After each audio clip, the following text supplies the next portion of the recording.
Hello, everyone, and welcome back to the Literature Channel. I'm Tim Wilson. This is the second and final part of an introduction to Renaissance literature. In the first lecture, we did a general introduction to the cultural and intellectual background of the Renaissance in Europe in general.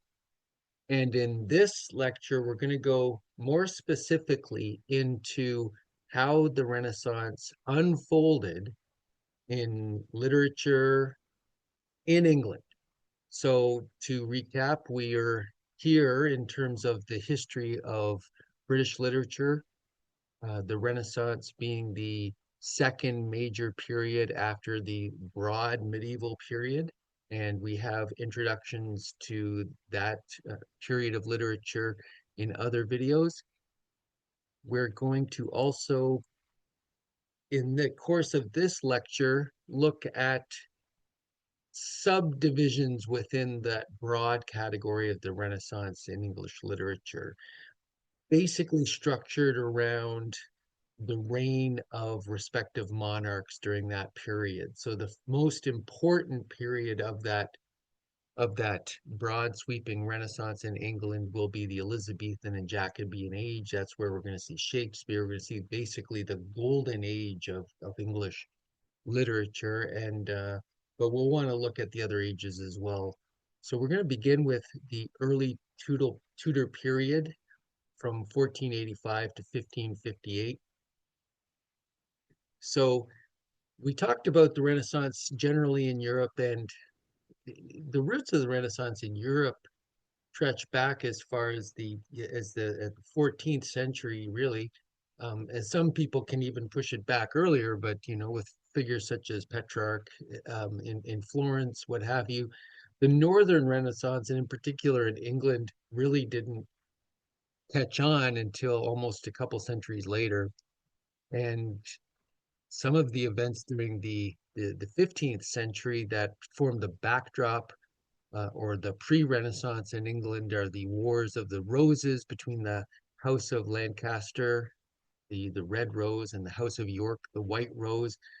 Those wars really form the backdrop of Shakespeare's first and second tetralogies, his history plays, his English history plays. We have lectures on those I can put in the description.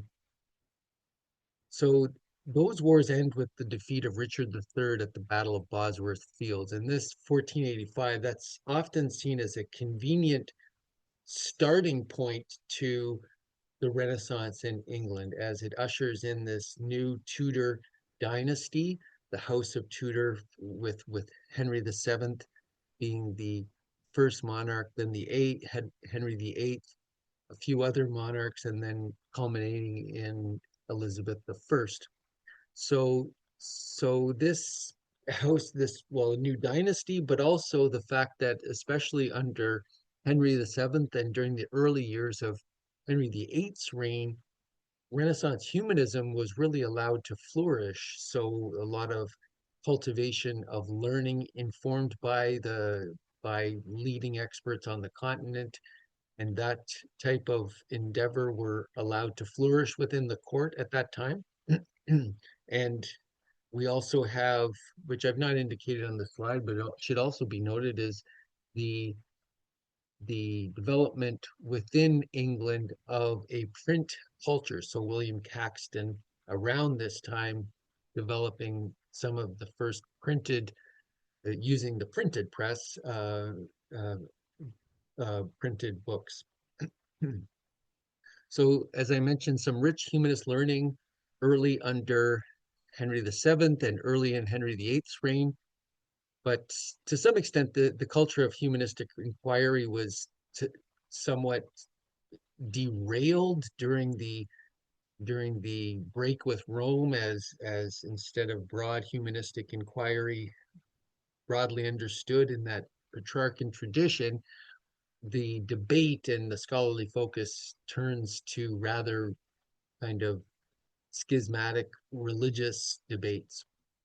So the break with Rome leads to the institution of the Anglican Church, and Henry appoints himself the supreme head of the Church of England. And under the Act of Supremacy, he required nobles to swear an oath recognizing his supremacy. And Sir Thomas More is executed for refusing to swear this oath. He dissolves the monasteries from 1536 to 41. And this dissolving of the monasteries, he used the land he took from the church in that act and provided that land to a kind of a new order of landed gentry, of a lesser landed gentry. And to some scholars, that marks the beginning of almost an early burgeoning middle class in England, and can help contribute to Republican sentiments within England during the 16th century. So there, after Henry VIII's rule, there's some instability. We have with kind of oscillating religious direction. We have Edward VI beginning to rule as a sick child, very weak, rules for 6 years. Then Lady Jane Grey, uh, not in succession of the throne, but rules for 9 days under the support of a Protestant faction, and finally Mary the First from 1553 to 1558. She assumes the throne, and under Mary, there's an attempt to reverse the English Reformation and have the nation return to Catholicism. So under Mary, there's severe persecutions of those who are want to stay the course with the Anglican Church. 280 dissenters burned at the stake, and for that reason, she earns the nickname Bloody Mary. Literature in this early Tudor era. So humanism, as I mentioned, there's the emulation of continental and classical models driven by Renaissance humanism and educational reform, includes the recovery of ideas of classical republicanism. There was this movement of Commonwealth men, they were called themselves, such as Sir John Cheek and Sir Thomas Smith. Circle of humanist scholars and friends, including Thomas More, Erasmus, and John Colet, were prolific at this period. An exemplary work of this period, Sir Thomas More's Utopia, 1516, a monumental work of political philosophy. I have a series of videos on that if you want to look at those. Religious reform. Figures such as William Tyndale were influenced by Martin Luther and Protestant Reformation. So Tyndale translated the Bible into English, and he wrote The Obedience of a Christian Man, where he argued for Caesaropapism, the idea that the monarch rather than the Pope should control the country's church. To some extent, that's where England ended up going. That inspires Henry VIII to break the Church of England away from the control of Rome. Thomas More ends up debating with William Tyndale on key issues such as the ultimate authority. Tyndale argues for sola scriptura, following Luther, and we talked about that in the first lecture of our discussion of the Renaissance. The Protestant principle that the scripture alone is the sole final authority for all matters of faith, and the gospel precedes the church and provides the test for discerning the true congregation of believers. More, on the other hand, maintained that the church was the supreme authority, guided by both written scripture and unwritten tradition. So, so this is more in keeping with what would be let's say, a classic Catholic position, an Orthodox position, as opposed to the Reformed break from the Church of Rome. He believed the institution was the ultimate interpreter of God's word and could not err. It gets back to also the questions around proper interpretation, right? We mentioned that for Luther, he wanted to get rid of notions of fourfold interpretation, or the quadriga that was prevalent in the Middle Ages, and felt that we had to stick to really the literal level, and that these things were to some extent plain to the rational interpreter. And For that reason, you don't need a complex church hierarchy to disseminate to the congregation the real interpretation of the biblical text. More is of the opposite opinion to some extent. He's saying, no, this is complex. It is deeply it is has many layers. It needs to be guided by a long tradition of wise scholars who looked at these things and have kind of looked at every crook and cranny and tried to understand the ultimate implications of each course of interpretation. Notably, if you look at Thomas More's Utopia itself, is a classic example of that type of need for close interpretation. This is a notoriously difficult text to interpret. So they also disagreed when it comes to Bible translation and accessibility. Tyndale, obviously, he translated the Bible and advocated for translating the Bible directly from the original Greek and Hebrew into vernacular English so that even a plowboy could know more of the scriptures than the clergy. But More opposed this widespread access to an English Bible, arguing that the common people could misinterpret difficult passages and fall into heresy. He believed the Word of God was the exclusive property of the church hierarchy. So another trend within early Tudor era literature is the growth of historiography. A sense of national identity is developing. There's a notion of divine plan at work through the scourge of the War of the Roses that ultimately ended with this benign reign of the Tudors, or at least according to these historiographers. So they can look back at the War of the Roses as a sort of test or trial that the nation went through, and it went through certain suffering, but there was a plan at the end of this to ultimately lead to a benign and divinely guided reign of the Tudors. Edward Hall is an example of this in his work, The Union of the Two Noble and Illustrious Families of Lancaster and York. And this shaped Tudor historiography and later ended up being one of the key influences, along with Holinshed, another chronicler later on, of Shakespeare's history plays. In terms of other literary developments in this period, a key development was the importation into England of the Petrarchan sonnet form, first by Thomas Wyatt and then building on Wyatt by Surrey. So basically, Wyatt translates into English, kind of rewriting, but kind of translating in the sonnets of Petrarch. And and as I said, it's not direct translations, but he takes each one and he's inspired by them and writes very similar sonnets to those Petrarchan sonnets. Surrey builds on this and regularizes the English sonnet form and develops what could be called the Surrey quatrain, uh, three quatrains and a couplet, whereas for Petrarch, the sonnet, you'll recall the sonnet has 14 lines, and in the Petrarchan form, there's an octet, 8 lines, and then a sestet, 6 lines at the end. Traditionally, ever since Surrey, the English sonnet has consisted, rather than an octet and a sestet, of 3 quatrains, 3 sets of 4 lines, and a couplet at the end. Now, the first 2 quatrains can often be seen as put together to form an octet as well, and then there's the quatrain and a couplet. I have other videos on Introduction to Renaissance sonnets. It's probably the most popular poetic form during the period, and was really produced, especially in the 1590s.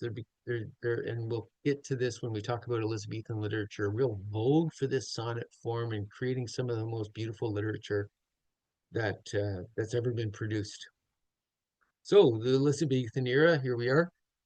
So she ascends to the throne after the early death of Mary the First, and she's very intelligent, was educated uh, broadly during her youth, and she carefully managed her image. She understood the unique position of being a female monarch in a Christian country, and she wanted to cultivate her image as this virgin queen, as kind of like a queen, as a Virgin Mary type figure.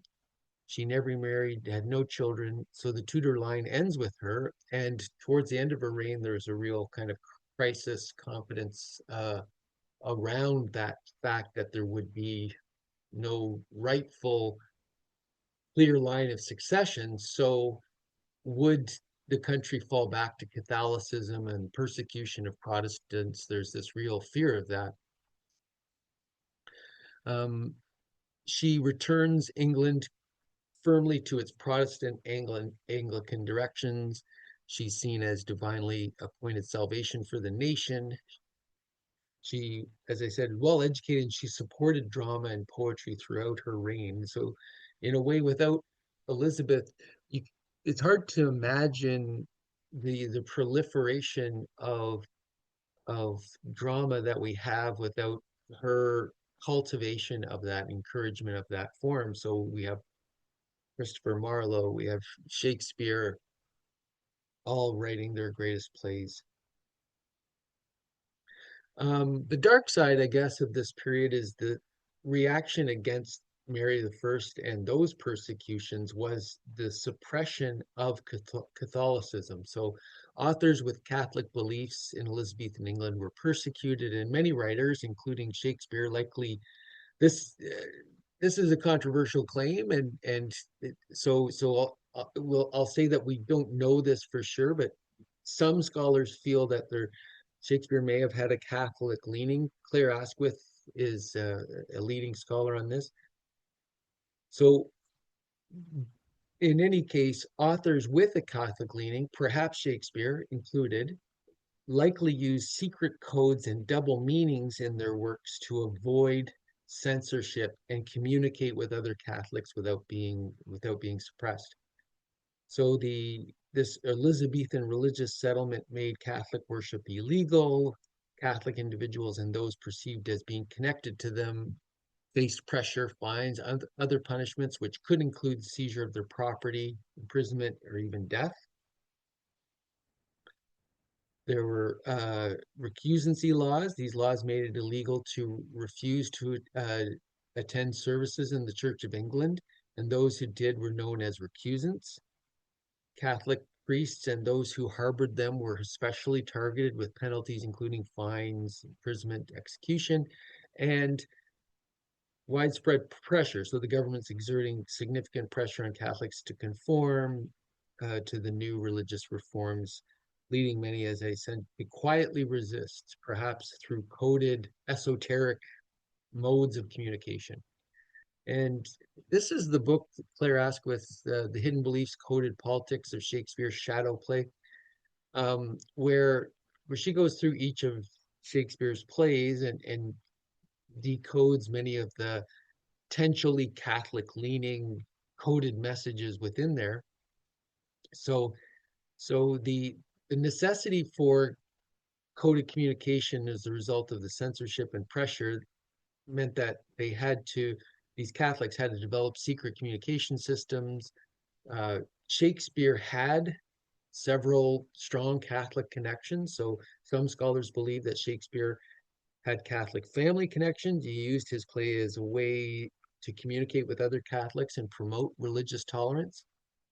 There's double meanings in the writings. These hidden messages were often embedded through double meanings, puns, and allusions within the dialogue or plot, similar to how 20th century composer Dmitri Shashkatov used political codes in his music. The era also saw the use of more formal ciphers, such as Baconian cipher, which was used to conceal messages in plain text. So these are all the arguments of Claire Asquith. And she sums up, my own theory is that Shakespeare, though not an outright rebel, used his increasingly privileged position to address the court and the crown, both Elizabeth and James, on the issue of religious toleration. He protested against the persecution and injustice perpetrated in the name of the monarch and pleaded for religious toleration. So even I guess the point would be, even if he was not an outright advocate for Catholicism versus the church, the Anglican Church, what he was protesting against is kind of the state marshaling its resources to mandate one form of belief over another. Another work that we should pay attention to in this Elizabethan era is the Edmund Spenser's The Faerie Queene. I would say the first real attempt at epic in the English language, and a great epic. I did a chapter of my PhD dissertation on the Faerie Queene, and so it's one of my favorite works. I think John Milton ultimately outdoes Spenser in the epic form in his Paradise Lost, but as a first, let's say, national attempt at the genre, the Faerie Queene is a monumental work. It's the longest epic in the English language. It's over 36,000 lines. And in Spenser's letter of the authors, the primary goal was to fashion a gentleman or noble person in virtuous and gentle discipline. And it's kind of an allegorical epic. The poem functions on multiple allegorical levels, including literal adventures in a fantastic fairyland of knights, including Red Cross Knight in book one, and other knights. And and according to this allegory, the the Queen Elizabeth could be seen as represented by the Faerie Queene of the title. It's also called Gloriana, and Duessa is this character, this evil character that could be seen as representing either the Mary Queen of Scots or the Catholic Church. And Fairyland itself is a representation of maybe England or the spiritual journey of any individual. So, as I mentioned, there's a rise of the popularity of the sonnet as a dominant lyric poetic form in the 1580s and 90s, adapted from Petrarch, and becomes a real vogue following the publication of Sir Philip Sidney's Astrophil and Stella.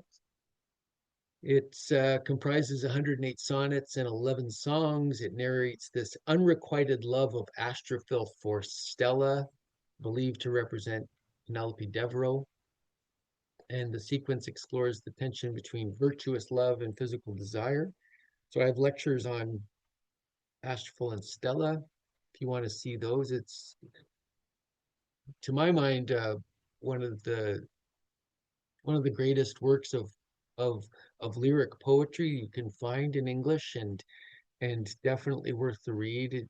He's Sidney is just this master craftsman, in my view, of both poetic lyric, but also his prose in the defense of poetry. We'll look at that quickly at the end of this lecture, but it's just a master craftsman of both poetry and prose, not just in the defense of poetry, but obviously in his other work, the Arcadia. So and then probably what has left the biggest mark on the tradition is the development in the Elizabethan era of drama. So before drama, there were medieval morality plays and mystery plays, but no fixed theater house and no real world within that theater. The mystery plays and the morality plays, you had either biblical figures that followed a fairly strict uh, replication of the biblical story, or you had two-dimensional allegorical figures such as virtue and vice. So they didn't have a three-dimensional depth. The Elizabethan age develops the playhouse as this fixed stage with a professional playhouse beginning in the 1570s, and then with figures such as Marlowe and Shakespeare, you get worlds within that and complex characters, and see my introduction to Shakespeare for more details on the development of theater and in Elizabethan England. So now to the Jacobean era. So before her death, Elizabeth named Scotland's King James VI to succeed her. So he succeeds her as James I of England and Scotland. And he is a strong Protestant supporter of the arts. He commissions a translation of the King James Version of the Bible, probably the most significant single literary work of this period. There's the question of Stuart absolutism. He did kind of adhere to an assumption of the absolute rule of the monarch. Literature in this period moves from Elizabethan order to exploring corruption, lust, and violence without easy answers. So a bit of a darker tone. There's more moral ambiguity in the literature at this point. Power dynamics are explored a bit more, kind of a new sense of realism from the kind of the world of fairyland and the Petrarchan love lyrics. In drama, we have in Shakespeare during this era goes from English histories and comedies to focus on his later tragedies. We have the development of the revenge tragedy, or at least its vogue, the revenge tragedy vogue with figures such as John Webster's The Duchess of Malfi and The White Devil. There was some comedy there, Ben Jonson's satires and Beaumont and Fletcher's collaborations. Masque, lavish court entertainments developed in this period. Poetry at this time, lyric poetry, we have the metaphysical poets, they're called, or intellectual complex verse by John Donne, George Herbert. We have also Ben Jonson and the later Cavalier poets, the King James Bible, philosophical essays from Francis Bacon, anatomical and satirical prose from Robert Burton, for example. Now, the Caroline and Commonwealth eras. So after the period of James's reign, Charles I assumes the throne from 1625 to 49. During this period, a tension with Parliament grows throughout his reign, and it ultimately leads to civil war from 1642 to 49. The parliamentary figures, the Roundheads, defeat the Royalists, the Cavaliers, and Charles I is executed in 1649. Then we have an interregnum where there's at first a commonwealth, a time of a republican rule, a time of religious freedom under the republic, and then there was a period of what's called a protectorate under Oliver Cromwell, who suspends Parliament and places England under his own form of Puritan rule. And then we have a restoration of the monarchy under the son of Charles I, Charles II, is invited to rule as a limited monarch from 1660 to 1685. So we're looking at this period of Charles's reign, the period of civil war and that Commonwealth period up until the Restoration. So the next big period of English literature after the Renaissance is Restoration and 18th century. So the literature in this Caroline era, there's defined by political tension between Charles I and his supporters, the Cavaliers, and the Puritan influenced parliamentarians, and with literature reflecting this ideological divide. There are Cavalier poets in this group, are aristocratic poets, including Robert Herrick, Thomas Carew, Suckling, Lovelace, who support the king and the courtly life. Their styles elegant, witty, and simple in language, often influenced by classic poets such as Ben Jonson. Their themes focus on carpe diem, beauty, honor, etc. There's also these metaphysical poets building on the style of John Donne and Herbert. They use intricate metaphors to develop intellectual and explore uh, intellectual complex themes, and they often explore deep personal philosophical topics, including divine love, faith, spirituality. Drama is in decline in this period. So from the Elizabethan and Jacobean peak and then there's a final blow to drama where the theaters are actually closed in 1642 by the Puritan controlled Parliament. During the Commonwealth period, there's this heavy influence of ruling Puritan influence, and we see the rise of Cromwell's Puritan regime promotes a more austere and restrained culture. Shifts in themes of literature the literature becomes more overtly political and serious, with writers using their own work to express views on governance, liberty, ongoing social transformation. An important work written during this period, and in kind of in contradistinction to the reigning Republican forces at the time, is Thomas Hobbes' Leviathan. We have, as another kind of exemplary work at the time, Andrew Marvell's poetry, such as an oration upon Cromwell's return from Ireland. And many of John Milton's works were written during this general period, although his major works were written later during the Restoration. And of course, his greatest work, Paradise Lost, among them. And if you want to check out my lectures on Paradise Lost, there's a link there, and I'll put a link in the description.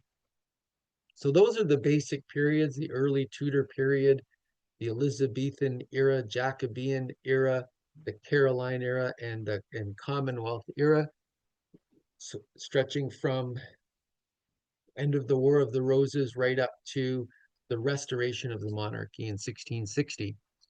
I want to end now with some reflections inspired by Sidney's defense of poetry on how art and truth were thought about in the Renaissance in England. So, so let's remind ourselves of the Platonic critique of poetry in the Republic. So for Plato, art and truth, or poetry and philosophy, are in a tension, or in a quarrel, he says in Book 10 of the Republic. And the Renaissance sees these two as in a synthesis, especially in the work of Sidney, as I said. So again, the Platonic critique is, first, there's a kind of a moral critique of poetry, because poetry can teach the wrong things. So he looks at Homer, and looks at examples of Homer, and says, so Socrates does in the dialogue, says, well, gee, if people are reading this poetry where it talks about how the gods are changing all the time and this type of thing, and how is that going to be teaching the right type of moral behavior? And he then has what we could call a metaphysical critique of poetry in Book 10, where he says, okay, this is taking place after the discussion of the sun, the line, and the cave in the apex of the books from books 5 to 7. And he says, okay, well, if we have the good as the highest being that grants intelligence and grants being to all things, and followed after that we have, let's say, the forms of things, and we have after that, let's say, copies of those forms, or particulars of those forms, in terms of this chair or this table, in relation to the form being the essence of chairness or tableness. And then we can have copies of those, or reflections of those things. Then we can also think of a hierarchy of we can also think of this hierarchy in relationship to where the artist, whether it's poet or or visual artist, how they would sit in relationship to this hierarchy, both of a hierarchy in terms of the being of things, but also in terms of our knowledge of the truth of things in relation to what type of thing we relate to. Okay. So if we look at the diagram here, we can see that in Book 10, he says that the God creates the form of bedness. So that would be A on the divided line. And we can have kind of mathematical reasoning about certain, let's say, geometric dimensions of bedness and what have you. And then a bed maker, a craftsperson, could make a particular bed. And when they do so, they think about the form of bedness. Like what are beds about?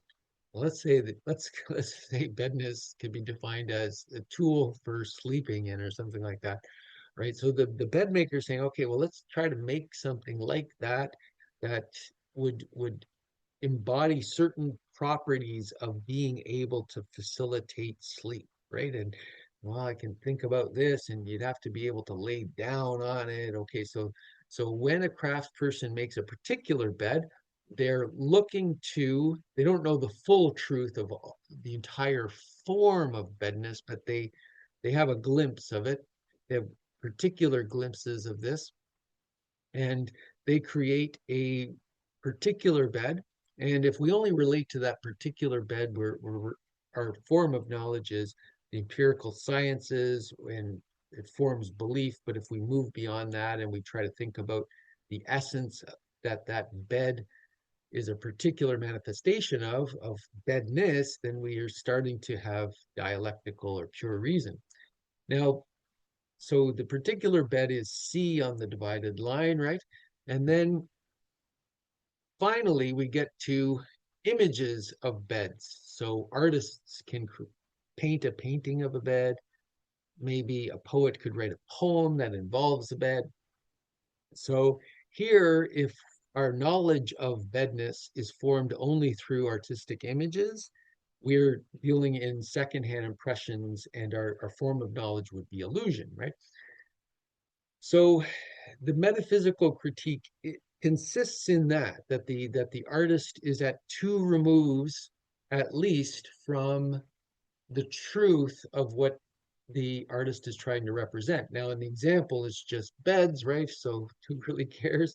But obviously, when it comes to the important things, if we're trying to say, virtue, the virtuous life, the good life, justice, the good in general, then the poet is not, according to Plato, is not giving us access to genuine knowledge of these things, is not bringing forth these things. It's at a couple of removes from that, and we're getting kind of illusory images, and for that reason we need to be careful of it. Now, Sidney, so that's a reminder of Plato's point of departure. So in a lot of ways, we can see Sidney as kind of uh, responding to those attacks. So in 1579-80, Sidney defends poetry against contemporary puritanical attacks, such as those by Stephen Gosson. But as I said, in the background is the more profound Platonic attack on poetry. He defends poetry more explicitly in terms of the argumentation against the attacks leveled by Plato. Sidney calls into question Plato's point of departure that art and poetry represent a pre-existing reality. So in that way, he's able to deal with the metaphysical and moral charges against poetry. So part of the point here is Plato's assumption that art is a representation, like it's mirroring, and this is his understanding of mimesis, the Greek word he uses, uh, a representation of a pre-existing reality and a mirroring of that reality that can be more or less, let's say, distorted depending on how close it is or how faithful it is to the original it tries to copy. Now, Sidney to some extent, calls this into question, and to some extent agrees with it, but puts in the proviso that it's not at two removes from truth, that the poet is actually representing the form itself. So let's continue. So in defending in poetry and art in this way, Sidney gives voice to a general Renaissance privileging of art as the founding of a new world, not the sterile repetition of that which is. So poetry for Sidney is the highest knowledge. All other knowledges are tied to the world as it is. So this is a quote from the defense of poetry, and it also gives you a bit of the flavor of what I was mentioning before, of how he's such a great craftsman both of poetry and prose. So while all other knowledges are tied to nature as it is, only the poet, disdaining to be tied to any such subjection, lifted up with the vigor of his own invention, doth grow in effect another nature, in making things either better than nature bringeth forth, or quite anew, forms such as never were in nature, as the heroes, demigods, cyclops, chimeras, furies, and such like. So as he goeth hand in hand with nature, not enclosed within the narrow warrants of her gifts, but freely ranging only within the zodiac of his own wit.